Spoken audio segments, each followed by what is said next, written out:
नमस्कार साथियों, स्वागत है आप सभी का अपनी पाठशाला पर। मैं हूं अंकित अवस्थी। आप हैं मेरे साथ में एक ऐसी खबर पर चर्चा करने के लिए जो कि भारतवर्ष में लंबे समय से चर्चा का पार्ट बनी हुई है। बहुत सारे लोग इस घटना में बहुत देर से रुचि ले रहे हैं और इस रुचि के अंदर जो सबसे इंपॉर्टेंट चीज निकल कर आती है वो ये है कि क्या सीमा हैदर जासूस है। बहुत सारे विद्यार्थियों, बहुत सारे लिसनर्स के द्वारा हमें ये कमेंट करके पूछा गया था कि क्या सीमा हैदर जासूस है, और अगर ऐसा है तो उसके बारे में अब तक जो यूपी एटीएस की जानकारी है वो कहां तक पहुंची है। यूपी एटीएस के द्वारा चूंकि इसे वापस से बुलाया गया है पूछताछ के लिए, तो आज के सेशन में हम ये जानने का प्रयास करेंगे कि यूपी एटीएस ने अपनी जांच में क्या पाया और किस प्रकार से सीमा हैदर को लेकर के प्रश्न खड़े किए। तो सीमा हैदर की जासूसी की पूरी कहानी आज के सेशन में हम आपके साथ चर्चा करने वाले हैं, और चर्चा के अंदर आपको बताने वाले हैं कि ये प्रेम स्टोरी कहां से और कैसे चल कर आई। आपके सामने तस्वीर में सीमा और सचिन की तस्वीरें दिखाई दे रही हैं। ये सचिन मीणा हैं जिनके प्यार में सीमा बॉर्डर क्रॉस करके यहाँ आई हैं, और इसके ऊपर ऑलरेडी हम 2 सेशन कर चुके हैं। पहला कि पबजी के प्रेम से भारत पहुंची सीमा क्या पाकिस्तानी जासूस हैं, ये हमने डे 1 पर जब सेशन किया था उस समय भी आपके सामने ये पॉइंट रेज किया था, और उस समय हमने आपसे ये कहा था। मैंने आपको लगभग ये 12 जुलाई के दिन ये सेशन किया था, और उस समय मैंने कुछ प्रश्न आपके सामने खड़े किए थे अपनी एनालिसिस के आधार पर कि मुझे ऐसा लगता है कि आने वाले समय में इस विषय पर प्रश्न उठेगा कि सीमा ने किस प्रकार से पाकिस्तान से दुबई और दुबई से नेपाल की यात्रा की, और नेपाल से भारत तक की यात्रा बॉर्डर क्रॉस करके 4 बच्चों के साथ क्रॉस कर गई। नेपाल तक उसका आना एक बार नहीं 2 बार हुआ, तो 2 बार यदि कोई व्यक्ति पाकिस्तान से नेपाल आया है तो एक बहुत मीडियम, जिस तरह का उसने बताया कि वो एक बहुत ही गरीब घर से है, उस महिला के लिए इस तरह की घटना को अंजाम देना और एक 5वीं पास महिला होने के नाम पर उसके द्वारा इस तरह की घटना को अंजाम देना, ये अपने आप में बहुत तरह के शक खड़े कर रहा था। हमने आपको शुरुआती सेशन में ही इस बात की जानकारी दी थी। फिर हमने कुछ दिनों बाद आपको यह भी बताया कि इस विषय के ऊपर पाकिस्तान के द्वारा भी कई थ्रेट्स आने लगी कि अगर सीमा को नहीं लौटाया गया तो कट्टरपंथियों ने भारत के वो जो वहां पर पाकिस्तान के अंदर रहने वाले अल्पसंख्यक हैं उन्हें टारगेट करना शुरू कर दिया था। हमने इस पर भी आपके साथ में सेशन जारी किया। अब हुआ ये है कि कुछ दिनों से ही ये सुर्खियां चल रही हैं। अच्छा, बाय द वे आपको याद होगा हमने जो अपना आखिरी सेशन किया था उस समय भी आपको ये जानकारी दी थी कि इसके साथ में इस वाले सेशन के अंदर हमने जानकारी दी थी कि यूपी एटीएस इसके साथ पूछताछ कर रही है, और यूपी एटीएस ने हाल ही में अपने द्वारा कुछ रिपोर्ट के खुलासे किए हैं। हालांकि वो खुद पब्लिकली आकर नहीं कर रहे हैं, सूत्रों के आधार पर जो खबरें निकल कर आ रही हैं कि मुंबई जो जो यूपी की जो एंटी टेररिस्ट स्क्वाड है उसने अपने द्वारा ऑब्जर्वेशन में क्या क्या पता किया, वो चीजें निकलकर सामने आ रही हैं। आपको यदि याद हो तो हमने कुछ दिनों पूर्व जो अपना सेशन किया था उस सेशन में आपको बताया था Pakistan Seema Haider lover being question UP cops in undisclosed location. इन्हें किसी अज्ञात लोकेशन पर बुलाकर पूछताछ के लिए बुलाया गया था, और पूछताछ के द्वारा इनसे ये जानकारियां निकाली गई थी, हमने ये बताया था। आप यहां पर देख सकते हैं Seema Haider India look was carefully plan may have got trained from language skill, ऐसा इंटेलिजेंस सोर्सेज का कहना है। इंटेलिजेंस के लोगों का कहना है कि सीमा हैदर की प्रॉपर तरीके से प्लानिंग की गई थी। अब जो प्रश्न बहुत बड़ा सीमा हैदर को लेकर खड़ा हो रहा है वो ये है कि सीमा हैदर बहुत अच्छी हिंदी बोल रही है। इतनी अच्छी हिंदी के लिए जब उससे पूछा गया कि तुम्हें ये हिंदी आती कैसे है, तो उसका जवाब था कि उसने ये हिंदी सचिन से बात करते करते सीखी है। लेकिन पुलिस का शक और गहरा जाता है जब पुलिस ने ये प्रश्न किया कि तुमने ये सारी चीजें सचिन से बात करके सीखी हैं, लेकिन सचिन खुद अच्छी हिंदी बोल नहीं पाता है। जब वो खुद से यूपी, वेस्टर्न यूपी की भाषा बोलता है, तुमने इतनी अच्छी हिंदी को कहां से सीख लिया, ये बड़ा प्रश्न है।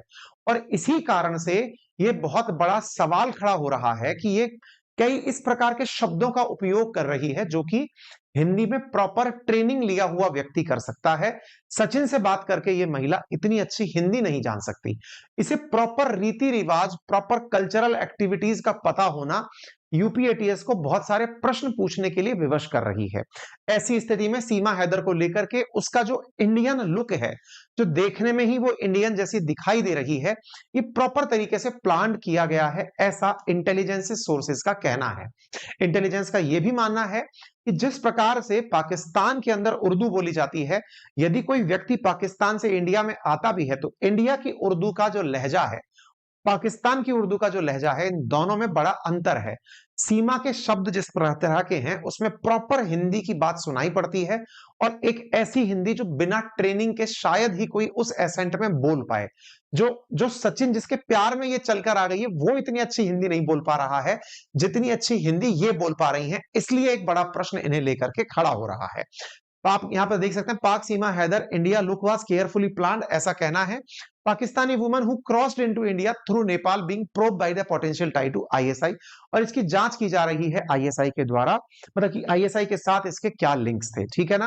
तो यहां तक हमने आपको सारी जानकारियां पहले दी थी, और इस जानकारी के अंदर जो बड़े प्रश्न यूपी एटीएस ने अपनी हिरासत में लेने के बाद पूछे वो यही थे कि 17 जुलाई को जो तुम्हें, मतलब 17 जुलाई को जब हिरासत में लिया तो इनसे प्रश्न जो पूछे वो यही थे कि तुमने ऐसा क्या किया कि तुमने भारत के अंदर आने के लिए जो तरीके अपनाए वो किसी की नजर में नहीं आए। वो सारे क्वेश्चन आंसर मैं बताऊंगा जो इनसे पूछे गए प्रश्नों में। जो सबसे इंपॉर्टेंट था कि ये पाकिस्तान से चलकर दुबई शारजहां जाती है और वहां से नेपाल, और नेपाल से भारत आती है, तो उसका तरीका क्या रहा, और सीमा हैदर के द्वारा बनाए गए तथ्य सबूत और दस्तावेज जब मेल नहीं खाते तो इन चीजों पर प्रश्न पूछे गए। चूंकि सीमा का एक भाई पाकिस्तान के अंदर रेंजर है, चाचा फौज का अधिकारी है, इसलिए इससे ये प्रश्न पूछे जाने बड़े लाजमी होते हैं कि तुम्हें प्रॉपर ट्रेनिंग के साथ भेजा गया है। जिस तरह से ये कह रही है कि ये वहां पर बड़ी ही संकुचित विचारधाराओं में रही है, ये तस्वीरें हैं जो इसके टिकटॉक के वीडियो पर मिली हैं, जिसे देखकर ये प्रतीत नहीं होता कि ये सोशल मीडिया इन्फ्लुएंस में नहीं रही होगी। आपको ये याद होगा, हमने पहले भी आपसे कहा है कि पाकिस्तान के द्वारा भारतीयों को फंसाने के लिए कुछ तरीके अपनाए जाते हैं, और उसके अंदर पाकिस्तानियों के द्वारा जो तरीके अपनाए जाते हैं उनमें ये बहुत बड़ा तरीका है सोशल मीडिया के द्वारा इंडिया के अंदर लोगों को फांसना। और लोगों को फांसने के जो ये तरीके हैं, इनमें इस तरह के लोगों का उपयोग किया जाता है। पाकिस्तान की भाषा में इन्हें फूफी कहा जाता है, फूफी। जैसे फूफा और भुआ अपने यहाँ रिलेशन होता है, ऐसे इन्हें फूफी कहा जाता है पाकिस्तान की आईएसआई की कोड वर्ड में, जिनको कोशिश की जाती है कि ये अपने साथ लोगों को फंसाएंगी। फंसाने के पर्पज से जिन्हें भेजा जाता है उन्हें फूफी कहा जाता है, और ये फूफी आपको डांस करती हुई यहाँ पर दिखाई दे रही है, ठीक है ना। अच्छा, एक जो शक इनके ऊपर खड़ा हुआ वो ये है कि इनके जो डॉक्यूमेंट बात निकल कर आई, इसमें इन्होंने जब शुरुआत में कहा, कई मीडिया चैनलों पर इंटरव्यू देते हुए कहा कि इनकी शादी 19 से 20 साल की उम्र में हो गई थी, और 10 दिन पहले इन्होंने, मतलब 10 दिन पहले अपने वालिद का घर इन्होंने छोड़ दिया था। अच्छा, इसमें 2014 के अंदर इसकी शादी की बात है। 2014 में ये 19-20 साल की अपने आप को बताती है। 2014 में जो महिला 19-20 साल की है, टेक्निकली 6 और 3 9, वो अब तक 28 साल पार कर चुकी होगी। लेकिन इसका जो पासपोर्ट है, इस पर इसकी उम्र 21 साल लिखी हुई है। इससे जांच अधिकारियों का फिर से, क्योंकि पासपोर्ट जैसा दस्तावेज यदि आप भी बनवाने जाएंगे तो उन पासपोर्ट्स को बनाने में कुछ डॉक्यूमेंट्स आपसे मांगे जाते हैं। उन डॉक्यूमेंट्स, चाहे वो 10th की मार्कशीट क्यों ना हो, चाहे आपका आधार कार्ड क्यों ना हो, दुनिया का कोई भी देश पासपोर्ट के अंदर इन चीजों को बहुत बेसिकली ध्यान रखता है कि कहीं ऐसा ना हो इन डॉक्यूमेंट्स की वजह से कोई व्यक्ति कहीं और फंस जाए। ये कह रही है कि इसने पाकिस्तान में पैसे देकर के पासपोर्ट के अंदर हेरफेर करा ली। यानी एक 5वीं पास महिला को यह पता है कि पासपोर्ट में भी हेरफेर हो सकती है। 5वीं पास महिलाओं को यह तक नहीं पता होता कि पासपोर्ट और वीजा लेने होते हैं। इसे पासपोर्ट भी पता है, इसे दुबई जाने का वीजा लेना भी पता है, नेपाल जाने का वीजा भी पता है, और उसके साथ साथ ये हेरफेर करना भी जानती है। इन सब चीजों से इसके साथ कुछ सवाल खड़े हुए जो यूपी एटीएस ने इसके साथ पूछताछ में निकाले। क्या क्या सवाल थे जो इसके साथ सवाल खड़े हुए, जो इससे पूछे गए? वो पहला सवाल था, 4 बच्चों की मां खुद को पाकिस्तान के छोटे से शहर का बताती है, लेकिन पबजी गेम के अंदर दिन भर अपने आप को व्यस्त कैसे रखती है? दूसरा सवाल इससे पूछा गया कि 5वीं पास मिडिल क्लास महिला एक नहीं 2-2 पासपोर्ट क्यों रखेगी? इसके पास 2-2 पासपोर्ट पाए गए। तीसरा, अपने 4 बच्चों को छोड़कर सचिन से मिलने नेपाल कैसे चली जाती है? भाई, बच्चे छोटे हैं, अगर नन्नी मुन्नी क्या क्या नाम इसने धर रखे हैं, उनको छोड़ करके एक मां के लिए एक दिन भी घर छोड़ करके जाना बच्चों के बिना बहुत ही मुश्किल काम होता है। ये 4 बच्चों को छोड़कर नेपाल मिलने चली आती है। ये अपने आप में एक बड़ा प्रश्न खड़ा करता है, बच्चे जबकि बहुत कम उम्र के हों। यदि यही नहीं, दूसरी बार पाकिस्तान सीमा जब लौटती है तो अपने 4 बच्चों के एकदम नए पासपोर्ट कैसे बनवाकर लौटती है? उसके पास इतने पैसे कहां से आए? सीमा कहती है कि उसने मकान बेचा था, लेकिन क्या पाकिस्तान में महिलाओं को संपत्ति में इतने अधिकार प्राप्त हैं? कि वो अपने लेवल पर मकान बेच दें? क्या वो इतना मतलब प्रोग्रेसिव देश है क्या? ये सवाल बहुत सारे हैं जो खड़े हुए।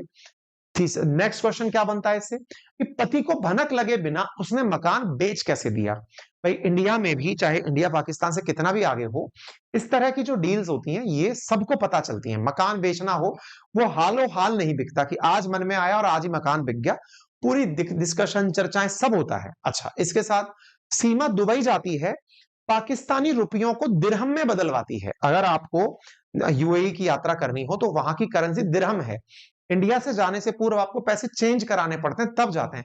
तो ये मनी एक्सचेंज कराती है, दुबई के अंदर होटल लेती है, वहां पर कैब का इंतजाम करती है। ये एक 5वीं पास महिला के लिए विशेष रूप से तब जब वो अपनी आर्थिक स्थिति को बहुत ही नॉर्मल बताती हो, जिसके 4 बच्चे हों, जो ये कहती हो कि 2019 में ही उसे दुनियादारी का पता चला, उसके लिए बड़ा मुश्किल है। और ये मैं अपना पर्सनल एक्सपीरियंस बताता हूं कि जब मेरी भी पहली बार विदेश यात्रा हुई तो ये सारे बड़े स्ट्रेस के पॉइंट थे कि यार ये कैसे होगा, कहां से चेंज कराना होगा, पैसा कैसे ट्रांसफर कराना होगा, वहां जाने पर कैसे इमिग्रेशन होगा, ये सब चीजें। और एक ऐसी महिला जो अपने आप को बड़ा ऑर्डिनरी तरीके से डील कर रही है, उसके साथ में ये बड़े प्रश्न खड़े होते हैं। और तो और घुसपैठ के आरोप में भारत में पकड़े जाने पर भी वह इतनी शांत कैसे दिख सकती है?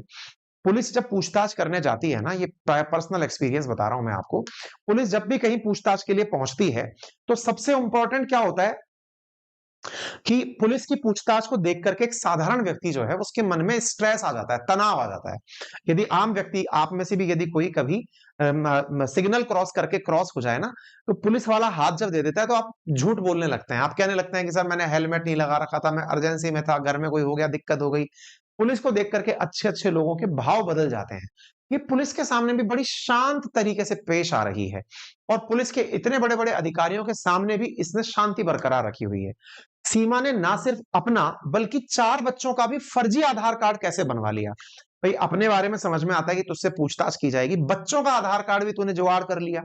और जिस सचिन का नाम तू ले रही है वो तो कुछ खुद से कुछ नहीं जानता है, उसके पीछे तू सारे काम कर ले रही है। तो ऐसा तेरा प्यार दिखाई नहीं पड़ रहा है?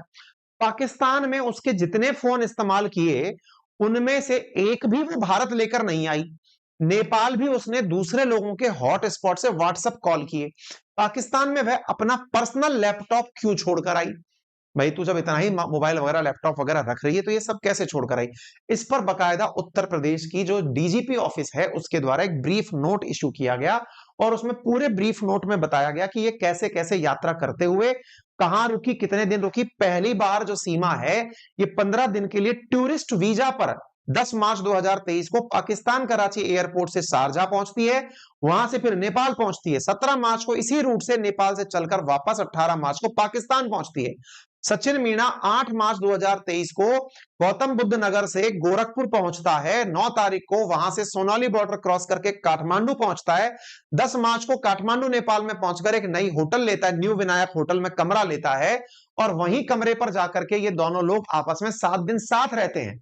इसके बाद दूसरी बार सीमा 10 मई को आती है, 15 दिन का टूरिस्ट वीजा लेकर आती है, अपने बच्चों के नाम बदलवाती है। 4 बच्चे हैं जिनमें सबसे बड़ा जो बच्चा है उसकी उम्र 7 साल है, उसका नाम फरहान था जिसको बदलवाकर राज कर दिया गया। पुत्री फरवाहा, उसका नाम प्रियंका कर दिया जो 6 साल की है। फरीहा, उसका नाम परी कर दिया गया जिसकी उम्र 5 वर्ष है। मुन्नी, उसकी उम्र 3 साल कर दी गई। उनको लेकर कराची एयरपोर्ट से दुबई पहुंचती है। अब सवाल यह भी कई जगह उठाया जा रहा है कि इसके बच्चों का अगर डीएनए टेस्ट कराया जाए तो संभव है इस बारे में भी क्लैरिटी आ जाए कि ये बच्चों के नाम को लेकर के भी झूठ बोल रही हो सकती है। हो सकता है बच्चे भी प्लांट किए गए हों, यह भी संभव है। यूपी एटीएस बीते 2 दिनों से पाकिस्तान से आई सीमा हैदर और उसके प्रेमी सचिन से पूछताछ कर रही है। 18 घंटे की पूछताछ में जो सवाल पूछे गए, उनके अंदर जो जानकारी निकलकर आई कि आईएसआई के संबंध में, कि आईएसआई इन्हें फूफी कहती है और इनको जो पैसे दिए जाते हैं उन्हें फल कोड नेम से ट्रीट किया जाता है। सीमा हैदर के पास में जो भी चीजें मिल रही हैं, जो पहनावा है, उसको देख करके एटीएस का बहुत ज्यादा शक बढ़ा, और इस प्रकार से यह पूछताछ के लिए इन्हें एक एकांत स्थान पर ले गया।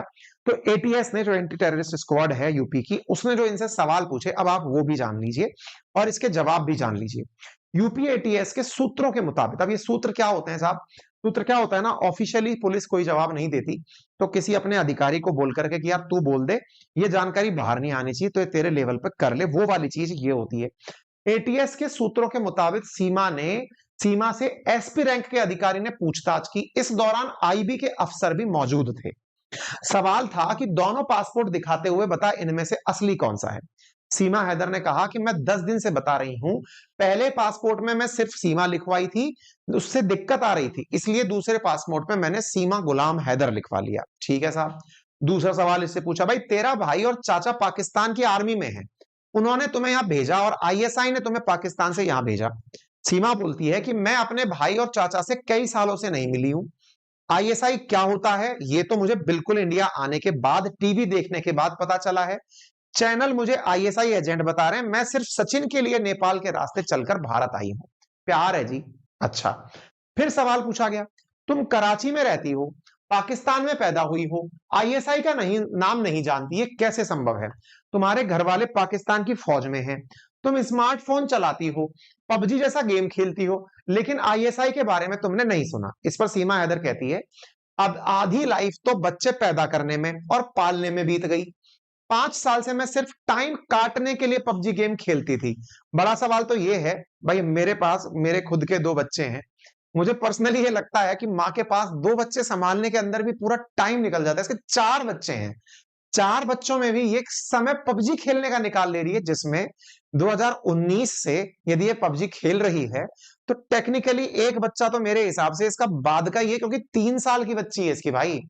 3 साल के हिसाब से 2020 में तो बच्ची पैदा हुई है। इसके पास इतना फुर्सत कि ये पबजी भी खेल रही है, उस समय किसी 2 साल के बच्चे को पाल भी रही है। 2 बच्चे ऑलरेडी हैं जो उस समय 4 साल के और 3-5 साल के हैं, उनको पालते पालते पबजी खेल रही है। ये तो साहब जमने से ऊपर ही चला जा रहा है। आधी लाइफ बच्चे पैदा करने में और पालने में चली गई। 5 साल में सिर्फ टाइम काटने के लिए पबजी खेलती थी। टाइम था साहब इसके पास।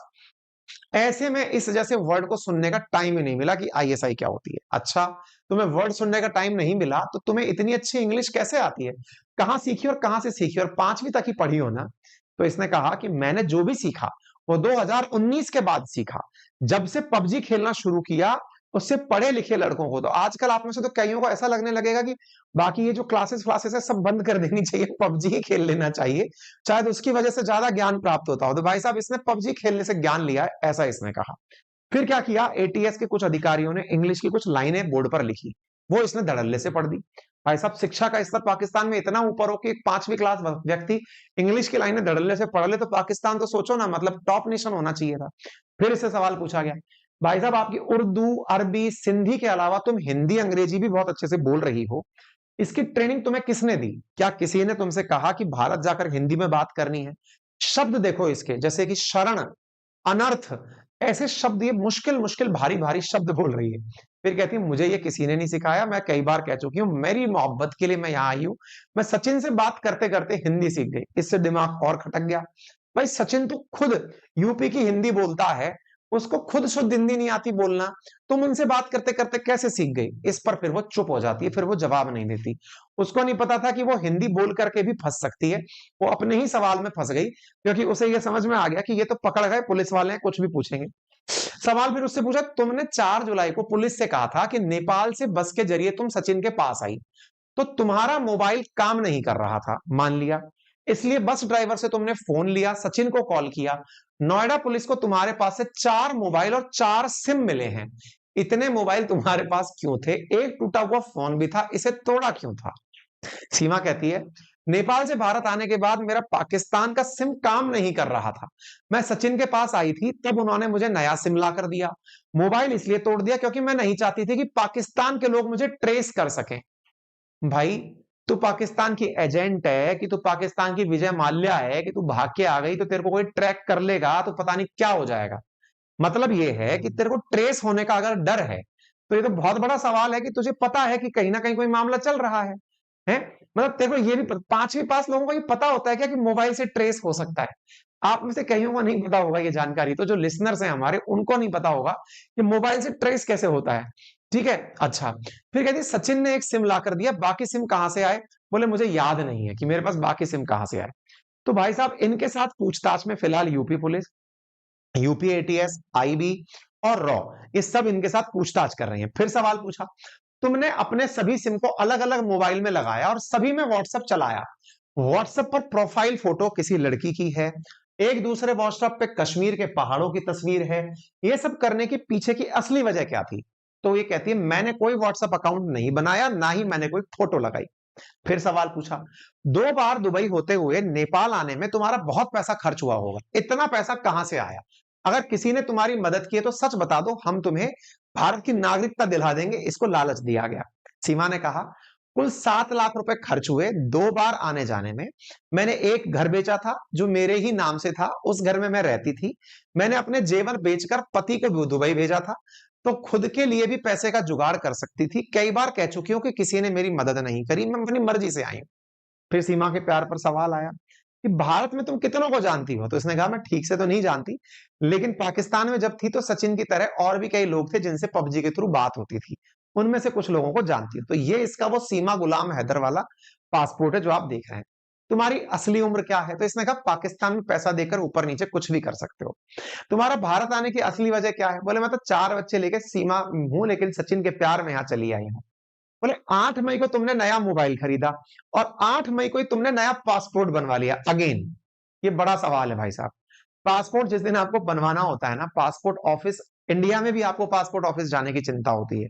प्रॉपर अपॉइंटमेंट लेना होता है, उनके टाइम पे जाना होता है, पूरी प्रोसेसिंग पूरी करनी होती है। ये उसी दिन फोन खरीदती है और उसी दिन पासपोर्ट भी बनवा लेती है। ऐसी स्थिति में फिर सवाल बना कि तेरे बिल के ऊपर सेम डेट डली हुई है, 70,000 रुपए का तू फोन खरीदती है और उस पर डेट 8 मई लिखी हुई है। इसका मतलब ये है कि तेरी प्रॉपर प्लानिंग थी कि ये सारे काम तू कैसे करेगी। तूने 70,000 रुपए का पाकिस्तानी फोन खरीदा भाई, पुराना फोन तोड़ दिया, इसकी वजह बता। तो इसने कहा फोन इसलिए तोड़ दिया क्योंकि बच्चों को सिम चलाने के लिए नहीं दे सकती थी। आईडी कार्ड एक मेरे पति का है, भाई 4 फोन लेकर कोई चल रही है, बच्चों को फोन चलाने के लिए नहीं दे सकती, 4 से पबजी खेलती है, पैरों का भी कभी-कभी पबजी खेलने में इस्तेमाल करती है, मुझे ऐसा लगता है। मेरा एक ही आईडी कार्ड है, हर कोई एज कम से कम 3 से 4 साल कम लिखवाता है, इसलिए हमने यहाँ पर एज कम लिखवा दी। बोला अच्छा भाई, फिर तू ये बता कि तेरे नाम का जो सोशल मीडिया अकाउंट है, उस पर फौजियों को फ्रेंड रिक्वेस्ट भेजने, फॉलोअर्स, फेसबुक पेज, यूट्यूब पर वीडियो, दिल्ली एनसीआर के कनेक्शन, ये सब क्या है? बोले ये सब फर्जी अकाउंट है, मेरे इसमें से कुछ भी नहीं है। अब सवाल आया सचिन के पिताजी से पूछने का कि हाँ भाई जी, नेत्रपाल जी बताइए। सचिन से पूछा, नेत्रपाल यानी सचिन, सचिन से पूछा, सचिन के पिता से पूछा कि तुम घर पर भी सीमा से मिल सकते थे, तुमने सीमा से पहली मुलाकात जंगल में क्यों की? क्योंकि पहली बार सीमा ने, सचिन ने अपने प्यार से मिलवाया कहां पर ले जाकर? जंगल में ले जाकर मिलवाया। तो नेत्रपाल कहते हैं कि साहब मेरे पास इस बात का कोई जवाब नहीं है। जवाब हो भी कैसे? बड़ा सवाल है। फिर पूछा गया बुलंदशहर में जाकर कोर्ट मैरिज करने की क्या जरूरत थी? ये किसका प्लान था? ये काम तो तुम नोएडा में भी कर सकते थे, मंदिर में भी कर सकते थे। सीमा नागरिकता लेने के इरादे से तो तुमने ऐसा नहीं किया। इस पर भी उनके पास कोई सटीक जवाब नहीं था।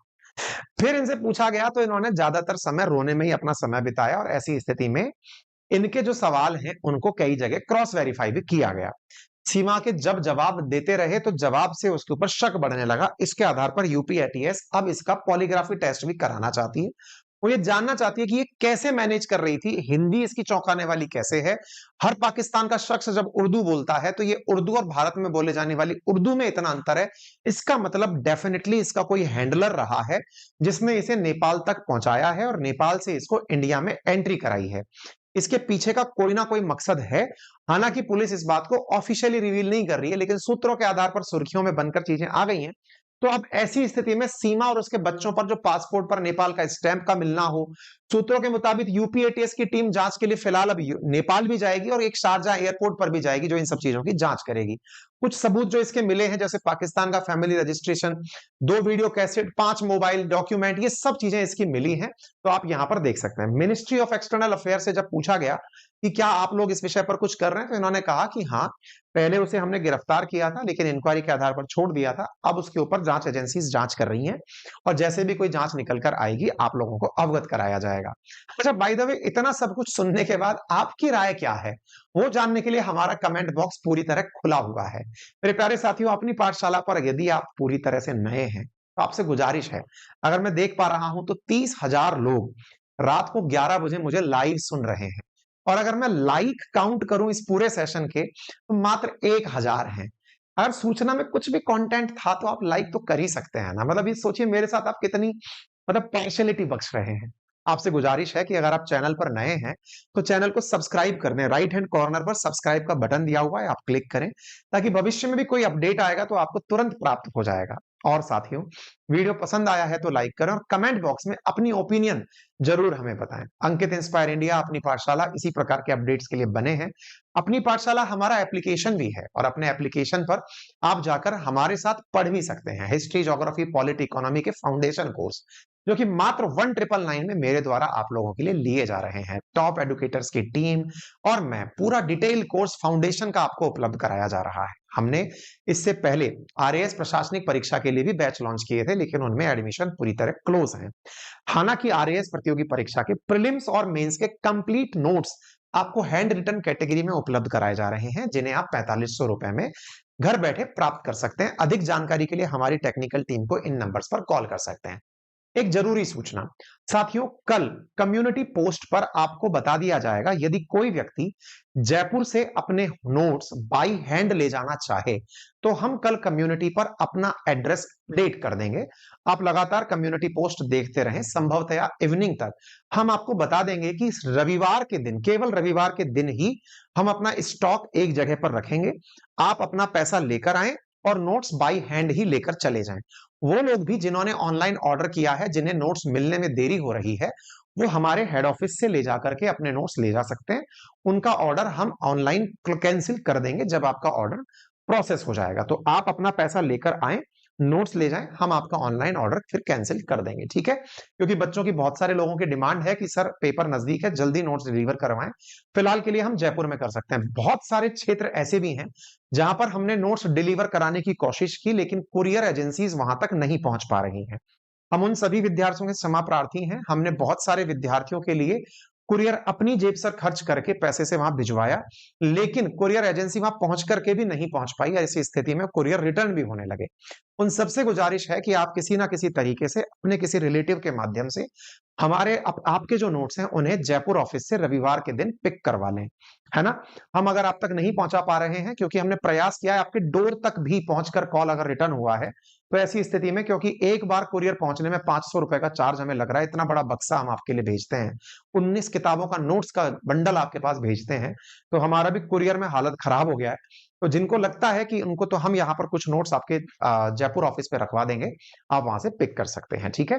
बाकी हमारी क्लास की डेमो क्लासेस कैसे होती हैं, ये सब चीजें आपके लिए उपलब्ध है। फिलहाल के लिए इतना ही। अपना ख्याल रखें। बहुत धन्यवाद।